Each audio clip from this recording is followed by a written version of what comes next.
Snap, cover, hit, throws into the end zone, caught, touchdown Bears! It was a bailout throw to Matt Forte, left corner of the end zone, and a bad snap.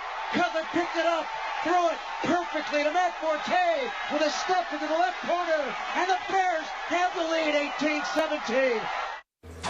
Clutch Cuddy. It was a devastating day for the Kansas City Chiefs. First, they lost, I'm sorry, I shouldn't be smiling here, Jamal Charles to what they fear is a torn ACL. Then Jay Cutler threw 2 fourth-quarter touchdowns and rallied the Bears to an 18-17 win over the Chiefs. Stephen A., I need eye contact for this one. Do you owe Jay Cutler an apology? Do I owe Jay Cutler an apology? Yeah. Let me repeat her question. Do you owe Jay Cutler an apology?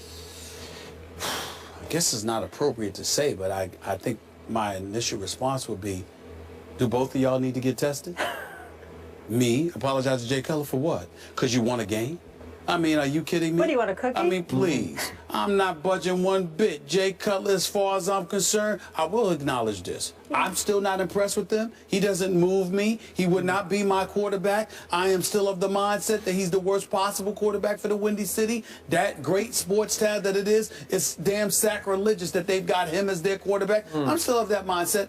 But I must concede that that was a really good pass to Matt Forte to win that game yesterday against the relatively injured Kansas City defense. They're not the same, and now that they've lost Jamal Charles with a game manager as your quarterback, Kansas City's fate is sealed. They're not going anywhere this season. You know, God bless Andy Reid, who I'm a fan of, but they're just not a very good football team right now because they've got too many injuries and they've got a game manager as their quarterback. It's just that simple.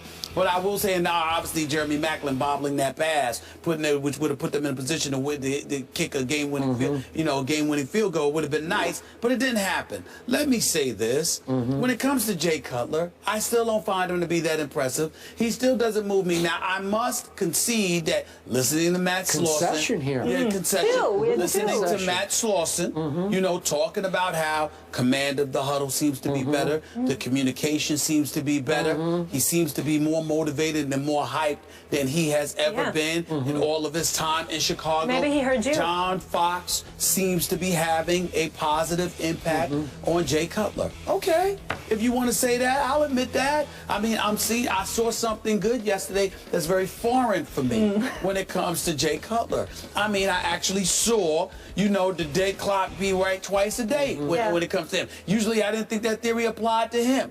Pretty much he's always wrong. When they win, it's in spite of him, not because of him. That was not the case yesterday. He threw 250 yards. QBR was only 35. Let's not act like, oh my Lord, he looked like Tom Brady. But he threw a good pass. He ultimately delivered the goods, won the football game. He deserves a lot of credit for it. But at the end of the day, he's still Jay Cutler. I don't say, and by the way, I also want to give him credit for playing with the hamstrings, not fully healed. He scrambled a couple of times. A lot of credit being given here. Well, I didn't see him on the sideline backpedaling on his bicycle. He wasn't. I saw him front pedaling. He wasn't backpedaling. He was front pedaling on his bicycle. He couldn't backpedal in the pocket. I'm sorry, I got that confused. Couldn't backpedal in the pocket, but could front pedal on the sideline. I didn't see that yesterday. So he deserves a lot of credit. I'm happy for the city of Chicago that a man they're paying over $50 million to in guaranteed money finally decided to show up and earn a portion of his dollars. He did yesterday. We'll see if it continues. Okay, I'm going to let you off the hook this Monday. He does not deserve yet an apology from the great Stephen A. Smith. He ain't getting an apology from me. But he does deserve a benefit of the absolute doubt with which you condemn him week after week after week. He's earned that over the last 2 weeks. Because I remind you, the Oakland Raiders are a fine young football team, and they had Jay Cutler in big trouble at Chicago last week. Ways to lose. Yeah, and Jay Cutler managed to find a way to lead a game-winning field goal drive after Derek Carr had led what looked like a game-winning drive the other way, right? And then yesterday at Arrowhead, not an easy place to play, can get pretty loud in there. You have no Alshon. You have no Eddie Royal. Obviously, the whole year you have Bush Rod's going too. Okay, what about Kevin White? Remember Kevin White? Okay, I thought he was going to be even a little better than Amari Cooper was. We haven't seen him all year. Don't see that, though. Okay, well, I'm just saying. Never believe that. And without those guys, with throwing to nobody you've ever heard of, Jay Cutler threw 2 fourth-quarter touchdown passes, and the last one you spoke of, he went Tony Romo against your Giants. Low snap, basically bounce back to him. He scoops it up, and in the same motion flips a beautiful throw to Forte for the game-winning touchdown. And I got to tell you, because I was watching the fourth quarter, Jay Cutler made some fourth-quarter throws only a handful of quarterbacks in this league are capable of making. Well, we will concede that. The fact is, we've never denied that Jay Cutler has the ability to do these things. The question was his interest in doing it. And I will remind you, Skip Bayless, that it's been 4 games that this man has played this season. He's completed 60% of his passes. He's thrown 6 touchdowns, 3 interceptions. His QBR is 51, which is average. And let's also remember this one key element, Skip Bayless, that we simply really don't want to forget. When we look at Jay Cutler, we're talking about his interest, his level of apathy. That's what we question about this man as opposed to his ability. So once again, what we sit here and we're acknowledging is that he seems to be a bit more interested.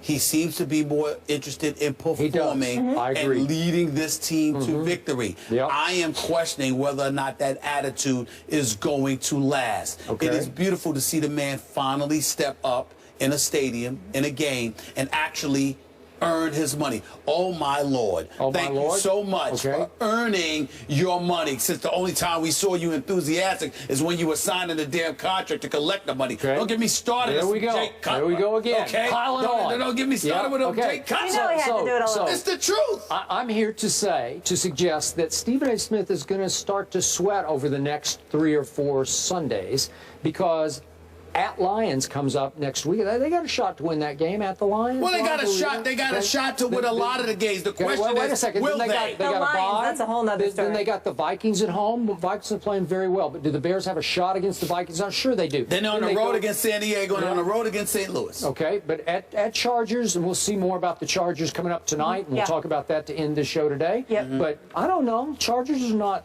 the Chargers anymore. They're not the Chargers anymore. I totally agree with you, but Jay Cutler has never been what he's supposed to be, even though he's paid like a star. 1 playoff victory in 9 years. Don't you two ever approach me again. And the producers, don't you ever approach me. Put that camera on me. Don't you ever sit there and present a question asking me to apologize to that dude who should apologize to the city of Chicago for robbing them of money over the last 3 years. He has robbed them. He has been a joke. I think he earned his money yesterday. Yesterday. Congratulations. Congratulations. We got to go to break, and we wish Jamal Charles a speedy recovery. Hate seeing him go down. Michael Vick will take center stage tonight on Monday Night Football. The guys will tell us what they expect after the break. First Take is brought to you by Ford Service. When your Ford needs service, you need the specialists at Ford. And Geico. 15 minutes could save you 15% or more on car insurance. Tonight, it's the Week 5 edition of Monday Night Football at 8:15 Eastern on ESPN. Steelers take on the Chargers. Coverage begins with Monday Night Countdown at 6 on ESPN. So you just heard it. Michael Vick and Phillip Rivers tonight at Qualcomm. Both teams are 2-2. Stephen A., you just spent some time in Pittsburgh around this organization, sat down with Mike Tomlin. That interview will air on Countdown. What do you expect from Vick tonight? Well, I expect him to do some damage because I expect him to feed Antonio Brown the ball, but primarily Le'Veon Bell should see a lot of action. You can run on the Chargers. You can expose their secondary to some degree. Remember, Martavis Bryant comes back. He's going to be playing in this game along with... I don't think he's going to play tonight. I'm not sure. I'm not sure, but I know he's eligible to play. You got Brown, you got Bryant, you got Wheaton, you got Miller. I'm just looking at all of these guys, and I'm saying, look, and Todd Haley, who I also spoke to, sat up there. Very nice to me, by the way. He's very nice. But he spoke to me, and he said, look, we got a week under Vick's belt. We expect good things to happen this weekend. I believe them against these Chargers. Plus, the weather conditions should be good. So you like Pittsburgh I'm to picking pull Pittsburgh this one out? I am, too. And I'm with you. You got to feed it to Le'Veon and to D'Angelo Williams. and play defense, even though their defense is a little beat up. And I think they can beat a reeling Chargers team on a big Monday night stage, in which Michael Vick has always played pretty well under the brightest lights, and I think he'll play pretty well, but you cannot put the game in his hands on fourth down plays at the end of the game. And no excuse, too, because San Diego's ranked 28th against the run. Yeah. You should, Le'Veon Bell should see the Both of you taking Steelers on the road with Vic. Can I get a score? Low scoring. I got low scoring, like 2017. I'm picking the Steelers 31-23. Wow. All right. A lot of points. Good stuff today, guys. We got a lot that was left on the cutting room floor, though, to get into tomorrow. College football. It's the cutting room. The cutting room. Yeah. See you guys tomorrow.